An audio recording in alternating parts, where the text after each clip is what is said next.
안녕하세요. 대리니 아빠입니다. 2026년 2월 23 일이고요.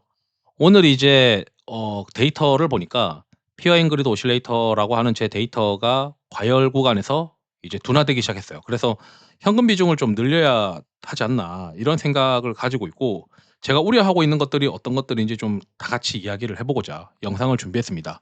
대략적인 시기는 한 3월 중순까지는 좀 보수적으로 봐야 하지 않나, 이런 생각을 하고 있는데, 같이 한번 보시죠. 여기 나오는 구글 콜앱 코드는 이 코드거든요. 엑셀 데이터를 읽어서 만드는 코드인데, 이 코드는 구글 콜앱에서 쓸 수 있고 이 아무나 누구나 다 쓸 수 있어요. 다만 이제 이 코드는 제가 멤버십 회원분들한테는 공유해 드리고 있으니까, 눈꽃빙수 이상 회원분들은 필요하신 분들은 이 유튜브 커뮤니티 게시글에서 다운로드 받으시면 되고, 라떼 이상 회원분들은 텔레그램 채널도 무료로 참여 가능하니까 필요하신 분들은 가입하시면 될 것 같습니다.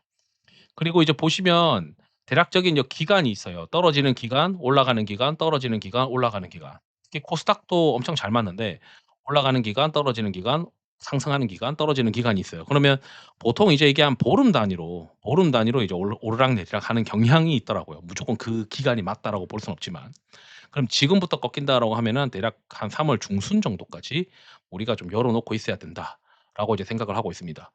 그러면 이번에 이제 하락할 때, 지난번에 하락할 때는 지수가 너무 세고 시장의 삼성전자, 하이닉스의 4 분기 실적이 굉장히 기대됐기 때문에 현금을 줄이더라도, 현금을 막 확보를 하더라도 롱 포지션에다가 삼성전자를 또는 하이닉스를 많이 가져가는 전략을 취해서 지수를 최대한 트래킹 에러를 줄여서 쫓아갈 수 있게 만들어 놨었거든요. 그러면서 이제 코스닥이 좋을 때 코스닥 한번 베팅을 하고, 코스닥 레버리지 같은 것도 막 플레이했었고, 여기서 이제 둔화될 때는, 여기서 이제 코스닥은 좀 보수적으로 보고 코스피 위주로 플레이하자. 그러면서 이제 요 구간에 이제 변동성이 발생했죠. 상승하다가 또 지수가 팍 하고 떨어지고, 상승하다가 팍 하고 떨어지고. 그래서 이게 선바뀜이 나타나게 되면 어느 정도 여기 지수가 5천 대의 지수가 어 지지력을 가지고 되고, 이게 중기적으로 상승한다라고 영상을 올려 놨었습니다. 그래서 지금 일단 상승을 또 했죠. 근데 이 구간에서는 이게 변동폭이 있지만, 피어 잉그리드 오실레이터가 하단권이기 때문에 제 생각에는 여기서는 이제 오히려 버텨볼 만했다. 그렇지만 지금 이제 과열권으로 들어갔어요. 과열권에 들어가서 이제 우리가 꺾였단 말이죠. 그러면 여기서 이제 고민거리들이 뭐가 있냐면, 여기서 얼마나 떨어질 것이냐 지수가. 기간 조정일 수도 있고 가격 조정일 수도 있는데, 그건 잘 모르잖아요, 어떻게 될지. 그래서 우선적으로는 현금을 일단 10%로 확보를 해 놓고 점차 시장의 변동성이 세지느냐 약해지느냐를 관찰을 해야 될 것 같아요. 지금 이제 고민인 것들이 뭐가 있냐면, 제가 이제 첫 번째 고민은, 이게 이제 삼성전자와 하이닉스의 주간 단위로 만들어 놓은 컨센서스의 각도입니다. 이 컨센서스가 4 분기 실적 발표하고 나서 수직으로 올랐죠. 그리고 나서 지금 옆으로 기기 시작했어요. 이제 둔화되기 시작한 거죠. 1 차적으로 2026 년도의 컨센이나 이런 것들을 다 올릴 만큼 올렸다 이거예요. 그러면은 그다음에 한 번 더 레벨업을 하기 위해서는 1 분기 실적이 발표돼야 되고, 1 분기 실적은 아마도 4월 달에 나오겠죠. 삼성전자, 하이닉스는 좀 빨리 나오니까. 그러면 이제 고민스러운 게, 3월 달 이게 지금 D램 판가와 그리고 반도체 중에서 삼성전자의 주가 추이인데, D램 수출 판가가 YOY로 둔화될 때 이 엑셀 데이터들도 다 회원분들한테 드리고 있습니다. 참고하시면 되고, 그다음에 이 YOY로 판가가 둔화될 때 과거에 이제 시세가 둔화됐었던 사례들이 있어요, 과거 역사적으로. 지금 이제 아직까지 전체 시장은 작년 이제 수출 판가가 어차피 기저가 있으니까 이 수출 판가가 유지된다고 가정을 했을 때 3 월, 4 월은 살짝 둔화돼요. 다만 이제 4월 달에 실적 발표하고 나서 한 번 더 컨센이 상향되고, 그다음에 뭐 5월 달, 6월 달에는 수출 판가가 한 번 더 올라갈 수 있는 전년 기저를 고려했을 때 올라갈 수 있기 때문에, 어쩌면 이제 3 월, 4 월에 전자닉스가 살짝 좀 쉬는 구간이 될 수도 있겠죠. 게다가 아시다시피 좀 전에 보여 드렸던 컨센서스의 각도가 지금 좀 둔화되고 있잖아요. 그러다 보니까 컨센서스 각도가 둔화되니까 수출 판가가 좀 YY로 3 월, 4월 좀 둔화되니, 전자닉스에 더 비중을 실어 가지고 베팅을 하기에는 좀 애매한데?' 이런 이제 생각들을 할 수가 있겠죠. 그리고 최근에 고배당이 좋았단 말이죠. 그래서 제가 고배당이 2월 달 초에는 한 달 정도 룸이 이제 있으니까 매력적으로 보이지만, 2월 말이 기준일이면은 월, 화, 수까지 이제 플레이가 가능하고 그다음부터는 배당을 매수하고자 하는 수요가 좀 끊어질 수 있을 가능성이 있어요. 다만 이제 보험의 경우에는 3월 말이 이제 배당 기준일이 있는 기업들이 있으니까 그런 기업들은 다음 달에 또 노림수가 있는 프로그램 매수가 있겠죠.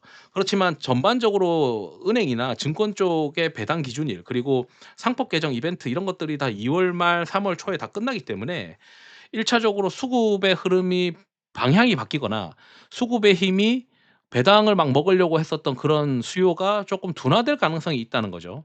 그러면 이제 공교롭게 이번 달 말과 3월 달 초에는 배당 쪽도 좀 둔화될 수 있는 가능성이 있고 그다음에 컨센서스 상향도 지금 옆으로 기기 시작했기 때문에 둔화될 가능성이 있단 말이죠.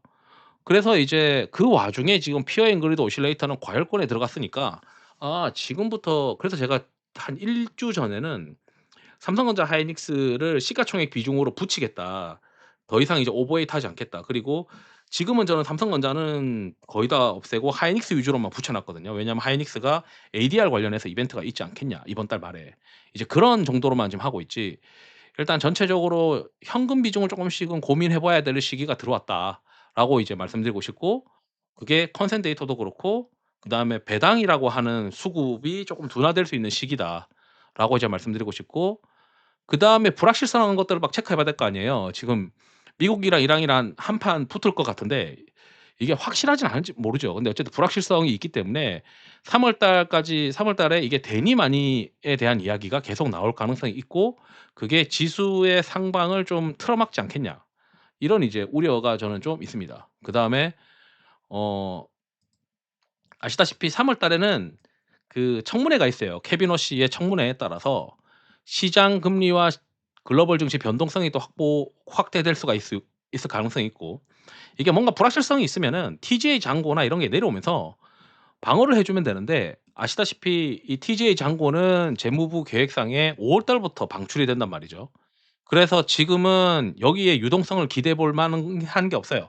다만 이제 3월 첫째 주에 미국의 개인들의 어떤 환급으로 인해서 유동성 공급이 좀 있을 수 있는데 4월 중순에는 또 세금을 내야 되니까 거기에 대한 불확실성이 또 여전히 있기 때문에 3월 달에는 좀 피어 잉그리드 오실레이터를 볼 때는 조심해야 되지 않나 이런 고민을 하고 있습니다. 그리고 이제 변동성을 또 확대시킬 수 있는 요인이 매크로 이벤트가 3월 6 일에 고용 지표가 있고요. 그다음에 채권 금리는 아직 튀지 않고 있기 때문에 채권 금리 계속 체크해 봐야 되고 달러 인덱스랑 채권 금리의 변화를 계속 추적 관찰해야 되는 시기인 것 같습니다.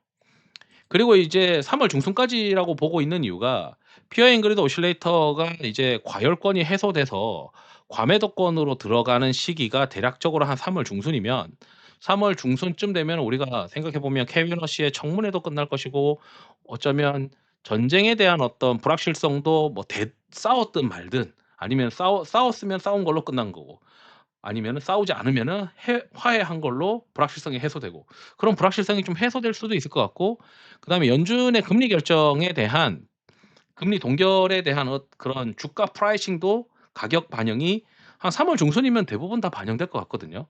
그래서 지금 이제 쪼끔 불확실한 허들들이 많아요. 이게 피어 잉그리드 오실레이터 과열권인데 우리가 지금 넘어야 될 허들들이 전쟁 이슈 미국이랑 이란의 전쟁 이슈, 그다음에 캐비닛이 청문회, 그다음에 고용 지표, 그리고 연준의 금리 결정.